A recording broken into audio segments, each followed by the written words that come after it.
Good afternoon. My name's Michael Tarrant, as you can see from the slide. A little background on myself.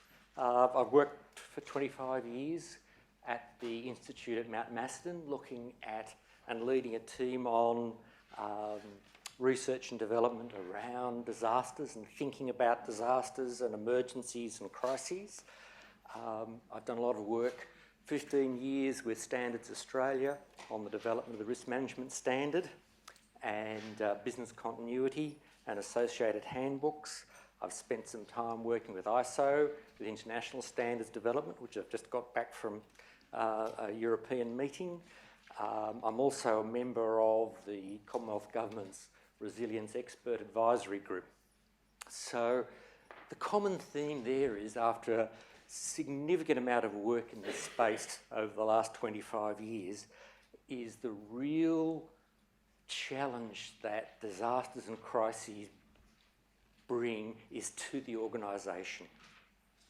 We see all the television footage, but at the heart of it, it's how our organisations are impacted and try to continue to deliver against their objectives in difficult circumstances. And it really boils down to that. So, you know, we have the traditional disasters, and our roots are very much in the impact of these big natural events. But even just calling them natural hazards. And of course, the big one is flooding. It probably costs more in dollar terms than all other natural hazards put together in Australia in terms of effects on society and the economy. Earthquake, a little bit of a sleeper, but still, you know, Adelaide 1954 could have been very nasty. It was quite expensive in those days. Given the development now in Adelaide, losses could be quite high, and of course, wind and fire. So Australia is buffeted by these things. They have very significant impacts on our organisations and our social and economic and environmental fabric. But others we don't tend to think of quite as much. Things like epidemics. There's a nice little shot from 1953 and how short our memories are of the great polio epidemic. We occasionally get major washes of influenza. Now, a lot of these, particularly these sorts of situations, just tend to reduce productivity rather than being very spectacular. But if you actually add up their dollar cost, they're really quite significant.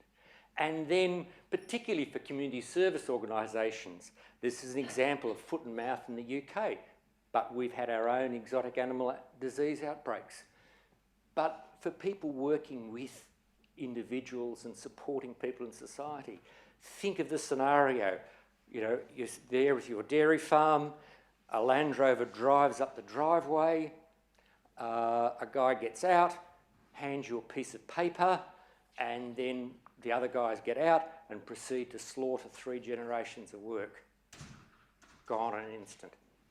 And then they sign another piece of paper and give it to you and drive out the drive and tape across your drive quarantine, and you're left there with this.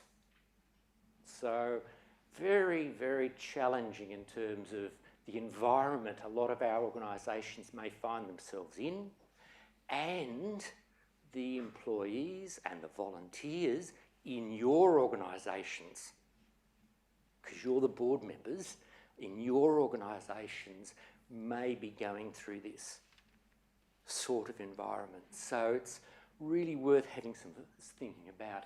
But of course, there are more. And we've been broadening our thinking around these areas, whether it's, this is the New York power outage. You know, it was the classic, you know, a cascade of events. Very hot day, high electricity demand, a branch just happened to swing down and brush a conductor, set up a short circuit, set up a cascade within the power system. As the system became more and more unstable, more and particularly the nuclear power plants started shutting down to protect themselves because they pick up an instability in the network and go, whoa, because everyone's very sensitive about nuclear power plants. So the power plants pull the plug and that makes the system even more unstable. And that cascade was only stopped when one single operator in Midwest had a bad feeling that what he was seeing on his screens wasn't right and took some preventative action and actually stopped the dominoes falling. Otherwise, it would have continued right across America. So they got out of it relatively lightly. But everyone's trotting home from New York. Here, we've got a small explosion in a gas plant in Sale in Victoria. And very sadly, a couple of guys were killed. Small fire, CFA put it out and it was fine. But they stopped building cars in Adelaide as a result of it. You know, Victoria was out without gas for about 10 or 12 days. So small events can trigger and cascade through our systems in really unpredictable ways. And we've got to think of it as the leadership group of organisations. How are we going to prepare ourselves as board members and our organisations to cope with these? Things like the infamous crisis in Sydney with water. Nobody got sick that they know of, but people lost their jobs, including the CEO of the water company. The Premier was beside himself. It turned into a nightmare for that organisation and its leadership group, an absolute nightmare. So we're getting more and more ways of triggering impacts on our society. But if you want to boil down disasters, emergencies, whatever terms you'd like to use or you feel comfortable with, they have two really broad impacts on your organisation. The first is a surge in demand. You may require extra resources from your organisation to cope, people in need, and particularly so many of our community service organisations are there to support the disadvantaged and the people who are vulnerable in our community for all sorts of reasons. And if we distort and your town or city looks like that, then they're going to need a lot of support and probably extra support and for an extended period of time. Well, how's that going to happen? What are the implications for your organisation in that sort of environment? The other one may be a loss of resources where your organisation itself is damaged. People are affected. In the fires in Victoria in 2009, one local government area, every single senior office bearer lost a house or a family member or a relative in the fires. So what do you do as board members or council members if your entire management's executive team of your organisation has lost their house or lost a family member or relative? What's the role of the board in that sort of environment? You know, it really is a very interesting area to start thinking about. And of course, that little nice one from ACOS's survey. Now, I know it was about extreme weather events, but everything we've looked at are pretty much extreme events of one sort or another. And that 50% of organisations felt if they had significant damage to their infrastructure, then they'd be struggling to cope and function at all at a week. So what's going to happen to all your clients and all the people you support in your organisations for that sort of period of time? Is there anyone here that's been through a disaster or had their organisation affected in some way? Yeah? What sort of... Fire. How did you find it? Fire? How did you go? Well, we found mostly, this was in Western Australia, we found that we had to do overtime and we just went in. Right. We didn't question, we just knew that the resources went. Any other experiences? Well, the organisation was with the Times and Northern Christchurch through all of the earthquakes. And there were some quite big differences in what happened in the first one. There was no response.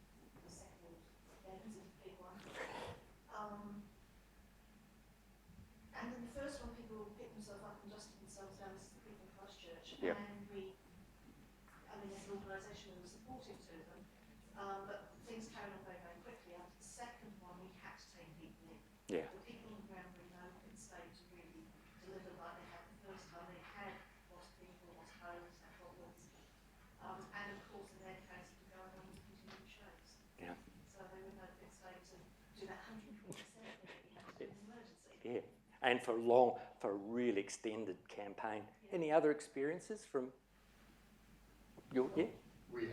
I've had two incidences, one flood in 2009, I think it was, or whatever, and more recently fires. And the interesting thing for me about the fires is that we ended up having some very significant, let's say, treatments from a state perspective for clientele who were morbidly obese, couldn't get them out, and their house got waterbombed. Right. Under the new DHS, what is it, the vulnerable persons policy. But for us, we don't sort of rest on our laurels because it just happened to be that the helicopter was in the area and all that sort of stuff. Yeah. We need to put in things in place for that person. Right. Yep. Any other experiences? Yes.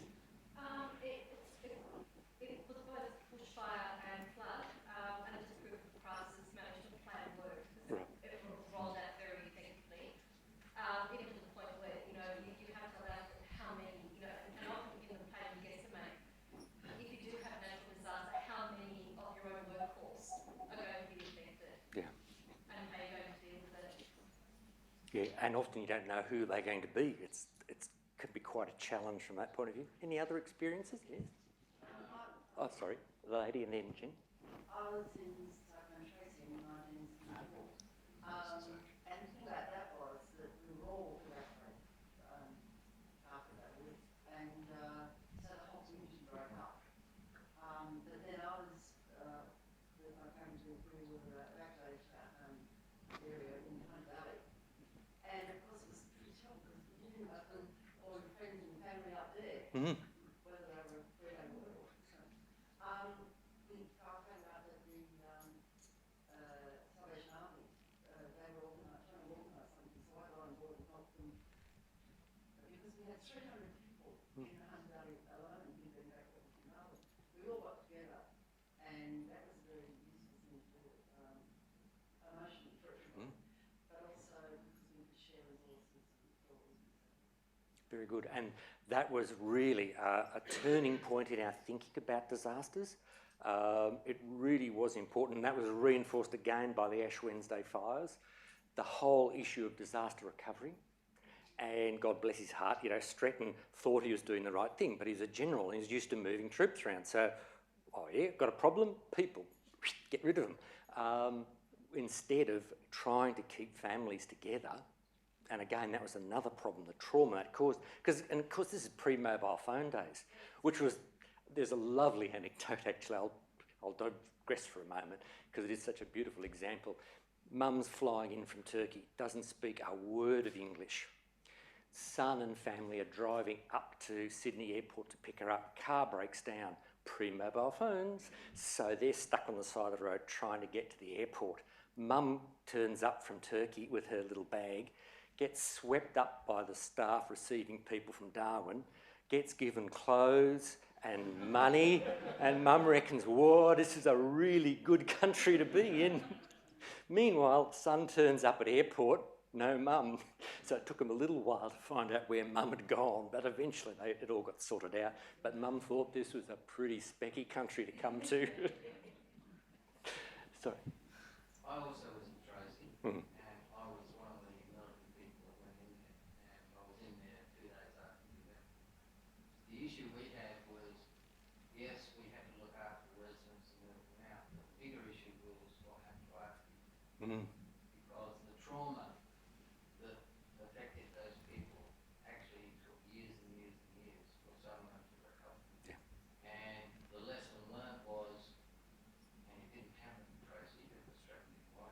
There was no counselling, no support, no nothing. And the number of people that were damaged as a result, just going there and trying to help was incredibly high. It's- About 40% of marriages broke up in the Biden country. Doesn't surprise me. Yeah. That was our And that was probably the biggest cost out of. Remember the bridge in Hobart got cleaned up by the ship?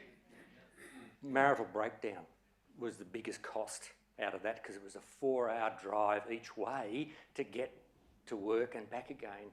And these are the sorts of costs we've got to think about because that's where our organisations, largely your organisations, are going to be at the forefront of doing that sort of work and working with these people. The emergency services are a part of the system, but a very, very limited one. If you add up the total hours worked in disasters, it'll be your organisations that clock the real hours in this sort of area. And so it's very, very important. And the point about the stress on workers, it wasn't really until Mount Erebus. That was the turning point in looking at the psychological well-being of staff, because every single person that went down and did the Erebus recovery cracked up. Because you took a workforce, flew them down to the Antarctic, and then they spent their days looking for body parts in the snow over a huge area, and then all they had to do was come back to their tents each night, and they spent 2 weeks doing that. There was absolutely no normality for them whatsoever. They couldn't go home to their families, they couldn't talk, they were trapped in this world, and the results were so bad that it forced a lot of agencies to really think through how they treat their staff in these sorts of circumstances. So that was probably a turning point. And in terms of evacuation and making sure families are kept together, and there's a new movement now, you've seen those horrendous photographs of these big evacuation centres. They're experimenting now by giving families dome tents, so at least they've got some visual privacy to be together. Because remember, if you are ever involved in operating or running an evac centre as a service organisation, they are just a mini society. You need everything there that you need in a routine environment. People need pharmaceuticals, they need support, they need some privacy. All these things are really important. So if you're ever involved in this sort of stuff, think about those sorts of issues. But certainly, and in the very worst, you may lose resources and you may have increased demand on your organisation. So you could cop the double whammy in either way. Just a quick reflection on how we think about this in Australia. Very much the post-war period was dominated by civil defence. The Second War really seared policymakers' experiences. Australian number of cities were bombed.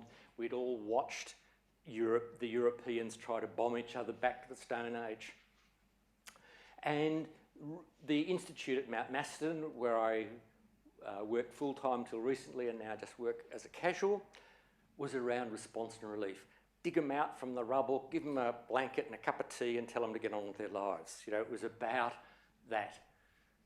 But certainly the turning point in Australia in thinking about this was Hobart in '67.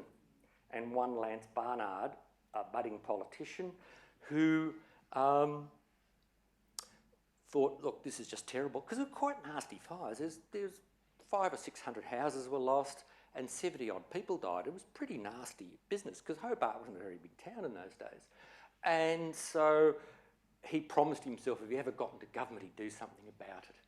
And the Natural Disasters Organisation in Canberra, which Stretton was involved in, kicked off in 1974, some 5 years before Jimmy Carter, after a couple of catastrophic hurricanes in the States, opened up FEMA, which is a Federal Emergency Management Agency. We introduced the idea of prevention, preparedness, response and recovery. There is a lot more you can do about these big shocks to your system, to our system and our society and our economy, than just response and relief. You can actually reduce the chance of them occurring, and you can certainly be involved in a robust recovery system. Then, of course, we got hit. In that post-war period, enormous technological development had gone on during the Second War, and that started to flow out into the economy. And you started to get some really significant mismatches between new technology and management systems. And those people, you know, you can read Perrow and Turner and Metroff and all those people. There were some really significant problems, you know. For example, Herald of Free Enterprise, a big roll-on roll-off ferry. You could take it to sea with the front doors open because the bloke who closed the front doors was asleep. And they just went off to sea with the front door. I mean, the whole idea that you could get a ferry that big and just head off to sea with the front doors open beggars belief, but it could. You know, in Chernobyl, let's pull the control rods out and see what happens. A little bit of experiential engineering. The outcome wasn't too hot. So I'm being a little bit flippant. It was a bearable pun. It is Saturday Arvo. In fact, it was rather hot. But I am being slightly flippant, but quite seriously, there were some significant mismatches with these new technologies and how our organisations dealt with them. And of course, we started realising that we need to involve communities much more, and community service organisations. It is just not a technical exercise by a small group of people in emergency service organisations. You actually involves a whole raft of organisations that need to contribute to it. And then, of course, the next phase of really that post-war development was lifelines and critical infrastructure, that we are now dependent on these webs. For example, Auckland went down 6 weeks without any electricity in the CBD. How would your organisation function with no electricity for 6 weeks? Trying to meet your objectives under that sort of environment. Whole of government. The penny finally dropped that it actually involves all sections of government, usually in these major shocks. Then, of course, we hit the speed bump of security. That's starting to settle a little bit because everyone got very excited about security after 9/11, but that's starting to settle back to some normality. But also seeing it as a core part of good governance that we need some sort of arrangement within our organisations to be able to change. Because at the heart of it, really, all disasters or emergencies or crises are is very rapid change. The environment in which your organisation tries to meet its objectives changes very rapidly. So that organisation has to make some changes. And later in the presentation, we'll be looking at the role of the board in that activity. But of course, the world's only got more complex and turbulent. The rate of change is picking up. It's becoming increasingly complex. You know, a backhoe goes through a cable in Idaho and KLM, a Dutch airline, stops loading baggage in Singapore because all the loading and the loadmaster's calculations are all done at a computer centre in Midwest America for a Dutch airline flying out of an Asian port. That's how the world is these days. Yeah, very efficient, but very, very complex. And of course, the work on resilience, and that's our latest area of work, is looking very much about developing and building resilient organisations. But the really key ones is a need to work with different agencies because these are non-routine environments. So the way our society, our economy and our system works, it grinds away, fine-tuning adjustments and bumps and grinds away, keeping things functioning. But what happens in disasters is there's a sudden step change and things have to be done differently. And that's why we get quotes like this. And this is from a community service organisation in Western Victoria. The organisation was hampered by a lack of clarity about roles and responsibilities because that's one of the real problems you face in disasters, is they are non-routine. Another classic, when we start looking at recovery and this non-routine idea, is what does equity mean in a disaster? We have a broad understanding of what equity is in our society out there today at, 3:45 on a Saturday in Melbourne. But in a disaster, do insured people get treated the same as uninsured people? Do rich people get the same as poor people? Does it matter whether you have 4 children or 1 child or no child? Does it matter whether you're a small business or a farmer? So what disasters do is that non-routine environment puts on the table and challenges our assumptions about values like equity. How do we handle that? How do we assist? What criteria do we use? They can be very challenging for your organisation and in government. But the crucial thing is your organisation that you lead and provide direction to has to move from one state of operation to another. And some people, were able to crank up to 120% for a while. Other people, really, that second speed hump for poor old Christchurch was, a bridge too far for a lot of people. They got through the first one and that was, they were there, but getting hit a second time really took its toll. And then being hit several hundred times later was just, really struggled, really difficult stuff. So organisations, as directors, you provide direction, and we'll look at that in a bit more detail, to organisations. And organisations are groups of people working collectively together, using resources to achieve objectives. But there's one little problem. The whole point of an organisation is to provide stability. It's a stable and structured environment for people to be able to work together. And for few of us who've got grey hair and have worked probably in large organisations, could put their hands in their heart and say, at some stage in your career you've never said, if only senior management would stop, whatever expletive you'd like to add, mucking around with the organisation and just let us get on with our jobs. We've all said it. Because the problem is that the whole point of organisations is to be stable and provide a stable work environment.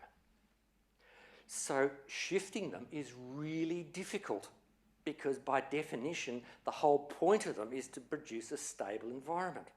So when you want to change them, it's really hard. And that's why in that previous slide, we talked about role clarity. When you change, all these things are on the table. You've got a whole lot of people, it's first day on the job. You're building new relationships with other organisations. You're carrying out different roles and functions. So it can be very fatiguing, very elating, because often people will say working in a disaster was the best thing that ever happened to them. The freedom, the challenge, the motivation. Why can't work be like this all the time? It's surprising how many people actually say that. Yeah, it's really good. So it's a two-edged sword. But certainly one of the problems is our organisations do struggle, and changing organisations is really difficult. So let's think a bit more about then. We've had a quick look at organisations, we've had a look at the environment of disasters and how they're impacted. Let's have just a look at, I know this is a bit organisation theory 101, but often we skip too quickly and not think about really what's going on here. And as boards, you're around providing direction, vision, purpose for an organisation. And the key area of interest is organisational effective. Are we meeting our direction? What is our direction? How can we provide direction to our executive team? Then you have a group that have resources, are given resources, and a set of objectives and direction, and they have to achieve it. And that's the chief executive and the executive team and everyone who works for them, either paid or volunteers. And they're about being given direction and implementing that direction and achieving their objectives given the resources they're given. And so they're really on about efficiency and performance. And the two groups meet and form strategy. And strategy is, how do we trade off our needs and direction with the realities of operations and the resources available? And that's a trading off, and you work through, and really strategy formation is that process. You also need, of course, some sort of control system to monitor and make sure things are occurring and you're staying within the bounds of legality and good practice, and that resources are being efficiently used and not abused. Very important, and whether that's audit, whether it's your risk management system, all of those are involved in control. The other important one, of course, is monitoring the internal external environment. What changes are going on? What technologies? What trends in society? What incidents are occurring? All these sorts of issues. And whether that's monitoring inside the organisation or outside. Boards, hopefully, draw in a lot of external environment and they bring that to the table when they're guiding and setting direction for an organisation. But you also need to know what's happening inside the internal environment. The age, the distribution, the skill sets, the professional or personal development, the supply of volunteers, the right sort of volunteers. Have you got enough? All these sorts of issues need to be brought to the table. So they're the two sort of enabling pillars, and that's the core structure of an organisation. So let's hone down a little bit more on the board then. And when you look at the literature and the thinking and the writing about corporate governance and boards, you can really work up a broad grid like this. And on the break it down the centre, you have two broad areas of work: performance and conformance. Performance is, what are we going to do? And conformance is, are we doing it? And then you can break it again the other way, internally and externally. So external performance is, what's the world? What's the need? Where are we going? Who should we be dealing with? What are the opportunities? You know, who could we partner with? Any number of issues there. So that's, where are we going in relationship to the external world. The next box down under performance is the policy and the guidance that the board actually provides to the executive team or the employees of the organisation or its volunteers, depending on the scale. And of course, this obviously varies enormously whether you're in a large organisation or a small one, but the ideas are still there. The detail will be different, but the broad issues are the same. So, okay, what sort of guidance does that executive team need? What's the policy? What guidance does the executive need to be able to implement the direction you're providing for them? The next one is conformance externally, the relationship with regulators, charities commission, government, whoever, your donors, doesn't matter. All of those. So it's around checking, providing accountability for the organisation. And then in the bottom corner, it's monitoring and supervising and looking at the internal. What are the controls that we've got inside our organisation? So that's for a routine environment. And I'd argue that we could use a very similar frame to test a disaster against. And say, okay, should we have such and such an event? How would that affect each of those four quadrants? And it just gives you a bit of structure to think about if you're doing little, simulations, short discussion exercises about crises or disasters. Then you thinking about each one in each of those quadrants could be really useful discipline and really give you some structure to think about. How does that, are there any comments about using a frame? Do people use that with their day-to-day board work? Have you seen that sort of thing before? No? I think it's useful because you get a chance to, you know, we have to be a bit careful. You don't want to, you know, you're very busy people. Well, one thing, how much time does your board spend on this side doing conformance rather than performance? What's the split? Say in a year, over a year, how much time do you spend on this column compared to that column in meetings? Anyone like that? 30-70. 30-70? Yep.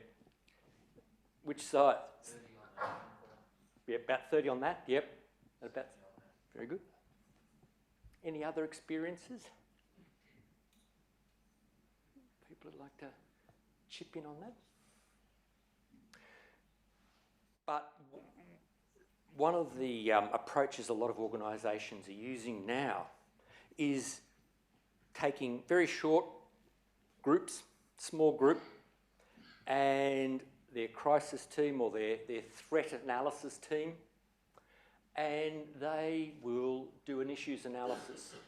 And anyone on the team can say, I have a bad feeling about this. They're allowed to raise it with the team. They have a quick meeting. They use a framework like that to do an issues analysis. Is this likely to be a problem for our organisation? No. Okay, everyone back to work, that's it. Or, no, this could really turn nasty. We need to get going on this and develop a strategy to manage it. So I think that's a really useful approach. And this doesn't have to be an enormously time-consuming and context thing. One of the problems with disasters is they're big, complex events that don't happen very often. So high levels of anticipation really are a waste of time. So the one thing about disasters is you're going to have to change. That's the thing. And the other big thing to keep in the back of your minds is you have a choice between being vague or wrong. Because if you set up a scenario, the one thing you know is it's not going to happen. It won't play out that way. That's the one thing you can be absolutely certain about. So spending time, maybe 15 or 20 minutes, put up a very short, paragraph discussion exercise for a board meeting, read it, discuss it, do some issues analysis. Okay, how does that particular scenario going to affect the direction of our organisation? Are there opportunities in it for us? Risk is a two-way thing. It's not just negative, it's positive as well. What are the opportunities for us to help our community and contribute to our society and the social fabric? Then, okay, given that we're dealing with this situation, do we need to give any more guidance and support to the management team? Can we help them? We've got a lot of contacts. What sort of guidance and policy do we need to change? You may not have to. That's fine. You've just got to have thought about it. I think it's very useful. Then on the other side is, well, who's going to talk to the outside world? Is it the CEO? Is it the chair of the board? Who's responsible? And again, remember that stuff about non-routine. It's clarity of roles. They are not normal situations. So you need to be able to have some, at least discussion about who's going to do it to make sure you don't get contradictory comments and information coming out. Then, do you need to change the control system for your organisation? Delegations. Does that go that far? How do we control it? How do we change our risk management framework to cope with a sudden change in the organisation? So that's so again, it doesn't take long. And one of the things is, it's preparing for change. We don't know what's going to cause it. We just know we may have to make very significant changes to our organisation. And so the thought experiment of just doing this very quickly, short scenario, issues analysis, move on. But you'll be surprised how valuable that is. And it was interesting, I was running an exercise with a corporate board, and we put out the scenario, and the chair of the board said, "Oh, where's the crisis plan?" So someone shuffle, passed it over to them. She opened it up, had a look, and went, "This is about restoring the computer systems." And went through the 60 pages very quickly, couldn't find anything of assistance to the board because it was a business continuity plan about IT backup. It didn't actually have anything that was any value to them. So when a board has to suddenly make changes and deal with a crisis, then just a little guidance and a very simple document. For example, one of the things that came out of this exercise, what's a quorum for the board? If you have a crisis for your organisation, well, how many board members do you need to make a quorum? Does it have to be the chair? What happens if the chair's overseas? What do? Just say, "Oh, well, we're stuffed. The chair's in flight somewhere else in the world, and bad luck, we're just going to go under"? You can't do that. So, there's a whole lot of bit of thinking about mechanics, about how the board's going to function at very short notice to deal with a curly problem. So, what are the rules? Can you do it by phone hookup? Do they have to be together? They're all little mechanics, but this is the stuff that'll bring you undone when you're caught in the middle of a crisis or some disaster, because you've got to be able to move very, very quickly. And again, this doesn't have to be bigger than Ben-Hur, but it's a good piece of housekeeping and a very important piece of housekeeping to have a very simple plan so each board member knows that if they have to have a special meeting at very short notice to deal with a critical problem, then they can do it, and this is how it's done. That's where plans can be enormously valuable. And they don't have to be 70 pages. They just have to be a simple set of basic rules and a few key checkpoints for people to think about and get on with the business of working through these quadrants, because that's the really important part of your work as a board, a very, very important one. Now, risk management. I've worked on this for many years and I get really a bit concerned about this one. It's the old 4360 was the chance of something happening which is impacting on objectives. 31,000 was an improvement, but it's interesting. It's the uncertainty in objectives. It's not just downside, it's both threat and opportunity to your objectives. And fascinating, I picked up the Financial Times. It's actually quite a good series, and have a look on their website if you're interested in this sort of stuff. But 6th of June, company disasters, boards are to blame. And it's under a series called Better Boards. It's really quite good. But for a risk person, and I'm quite passionate about risk management, they say some really interesting things. These factors, along with the tendency for individuals to focus on things they've learned and know, lead boards to give most attention to what can be measured, which are mostly backward-looking statistics. This creates a vicious cycle leading to risk blindness at board level.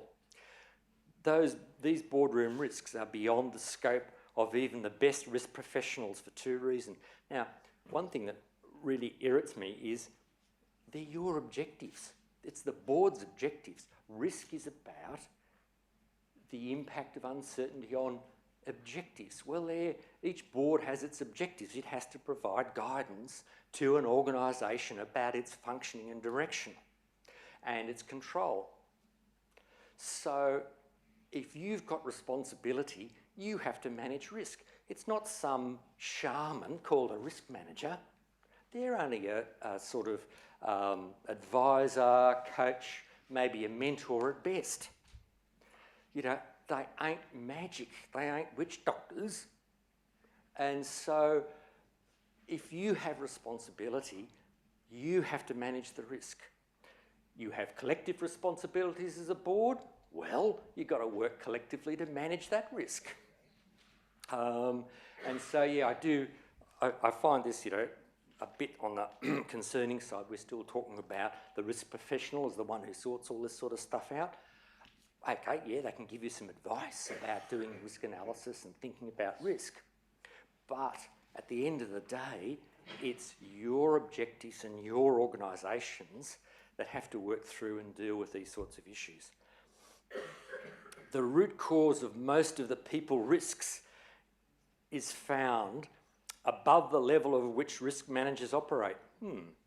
The risks come from the leadership, the way it structures the business, to the way it leads on culture and sets incentives, the way it behaves and its character, he explains.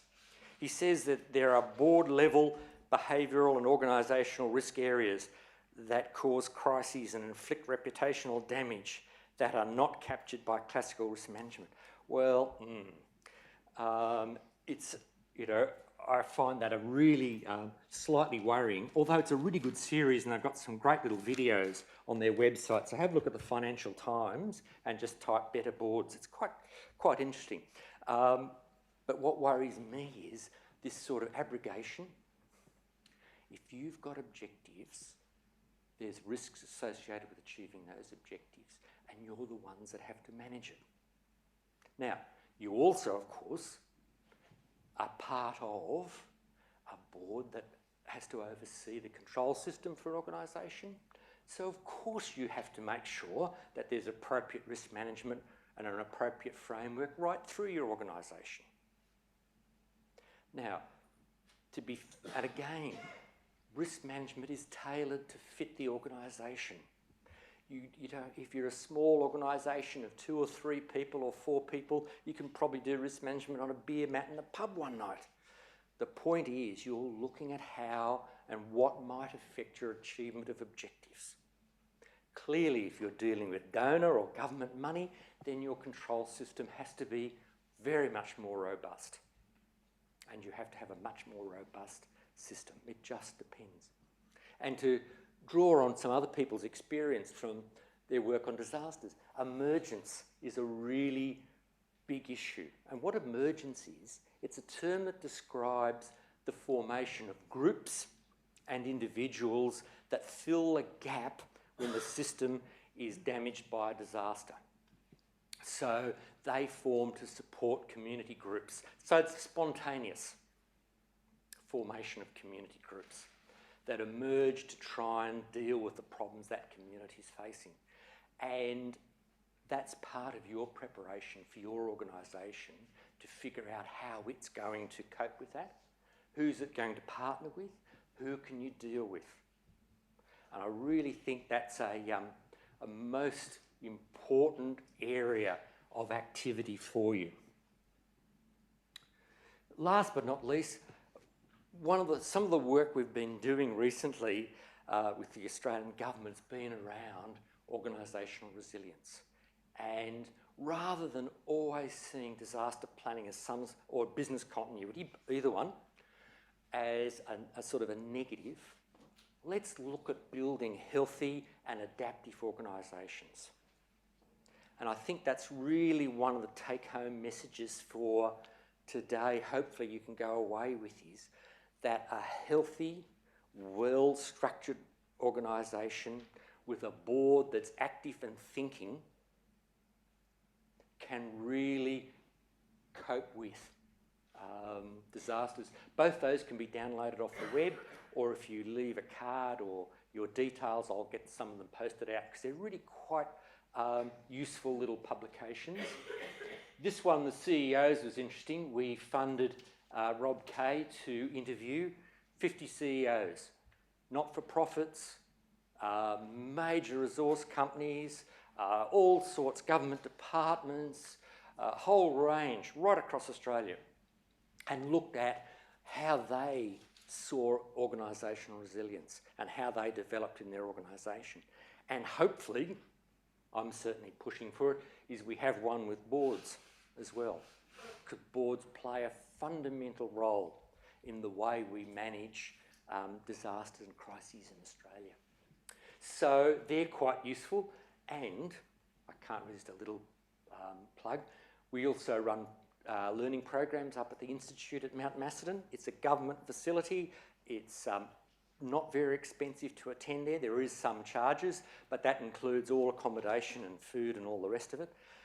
You don't get sold anything because it's just a straight government department running programs. It's a lovely spot up at Mount Macedon. You get picked up from the airport, drop back to the airport, and that covers the entire time you're there. So it's very reasonable, and we get very good feedback. So I just pop in casually to run those programs from time to time. So anyway, are there any sort of where I'd like to come back to, disasters and crises. Now, crises too, I haven't really gone into it because we haven't got much time today, but crises are really a special subset, and they're situations where your key stakeholders start to question and lose faith in your organisation and lose faith in it. They're a very special subset. They're about a threat to your stakeholders' belief in your organisation. And when people start saying, that's not fair, that shouldn't have happened, then you know you're slipping towards crises. And one power company, remember for the Victorians, the big storm in, I think it was April 2009, 10, big wind event, tore through eastern Melbourne, 198,000 homes disconnected from the power. They'd set up, they'd stood up their group, they'd got everything organised, they'd had teleconferences, they were bringing trucks in to do repairs before the storm front even hit at 4 o'clock. It was a fantastic effort. Storm tears into Melbourne. They're reconnecting people at 16,000 people an hour, which is unbelievable. The telly that night was about the storm and natural disaster, but by the next morning it had turned out, why isn't Alinta connecting people to their power? Why are they dealing without power? What's wrong? So exactly the same event, situation, same data, utterly different sets of meanings associated with it. Because what Alinta failed to do was tell people how well they were doing. All people heard, and the story was, why aren't they connecting? And of course, you've got to be careful with crises, because it brings out all the old wounds and all the old agendas, you know. If the SEC hadn't have been privatised, this would never have happened, you know. It's those rapacious Singaporeans gouging us, you know. They're letting us down, you know. We're being yada, yada, yada. So every agenda under the sun comes out, because it's a non-routine environment. It allows the space for everyone to push their agenda again. And so poor old Alinta, and the other one they got hammered was one of the linesmen was electrocuted, and the photograph of his body in the wires was up on the net within 10 minutes before management even knew it had happened, before they could even get to the family and tell them about it. So, you know, that was a major crisis alone for them. So now, as a management group and a board, they're spending a lot more time articulating how well they're doing rather than just technical excellence. You know, in this world, no matter how much you want to decry it, that's just how the world is. And being able to promote and advocacy on behalf of your organisation is really important. But again, that's some of the planning for the board to think through how it can add value to its organisation when one of these events occurs. Taking up an advocacy role. But, like all things, there's a fine line between being feral and impassioned advocacy, you know? It is a bit of a fine line, and you can step across that line very easily. and cause even more trouble. So it needs to be a very considered approach to how we're going to deal with a non-routine environment. And I think that's the really important part of it. And also, I'm hoping that the work in that space will also help you deal with the challenges that your organisation faces on a day-to-day basis. So, that's all from me for the moment. Are there any questions, observations, statements? Yeah. Yes, I'm going through a board and we've got a mini crisis management. We've got 9 members on the board, but we've got 3 that can diagnosed with cancer. They don't want to leave the board, but with our 2 of our other transactions, we don't have a quorum. Do we tell them sort of, well, I'm sorry that you have to go, or we keep them on the board, or It's a very challenging one, to say the least. And having been through a major bout of cancer, having access as a survivor to that support and focus you get, personally, is a really important thing. So how you maintain your governance arrangements, but at the same time support 3 really important people through a very tough time,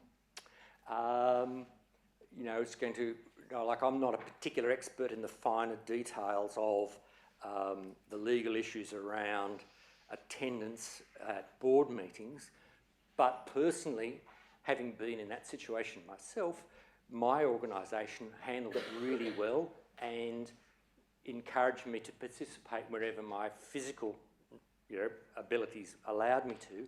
So that kept me in touch and as a lifeline, because, gee, when you turn into a cancer sufferer, your whole world, becomes a bubble and it's all out there. So it's a really difficult time. So, being part of that board is a really important lifeline for them. And it's an important role. How you manage that and whether you keep them as observers for a period of time, give them observer status. We appreciate your advice and your assistance. Please keep involved and give them observer status, maybe, while the other board members, can carry the full load. But that's a really important one, to have that connection to the normal world for someone in that situation. You can also use Skype or teleconferencing Yes. to make sure that if they can't be in the room, Yep. then they can be in the room. Yes, yeah, and that connection is really, really important.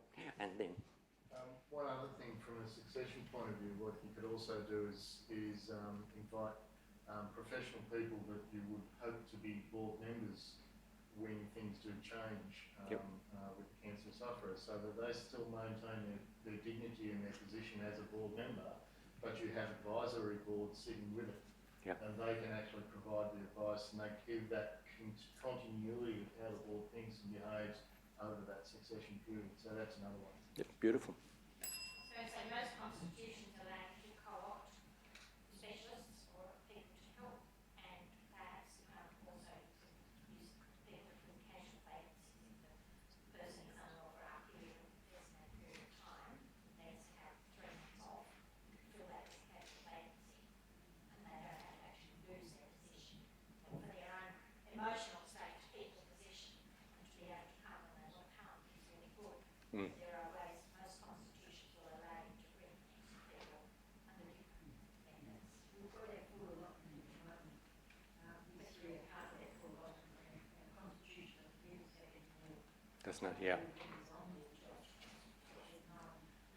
But Yeah, you might explore the role of advisors or, adjuncts or something else to bring in expertise to help carry the load until the cancer situation resolves itself.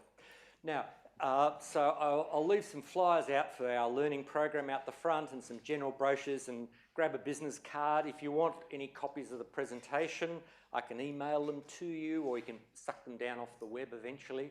I gather Better Boards will be putting it up anyway. But if you'd like one, or any further discussion with me about any of the issues, because it was a fairly quick skim through, grab a card and drop me an email. There's an article in the magazine as well that I wrote for it, so it's got my email in there as well. So thank you very much.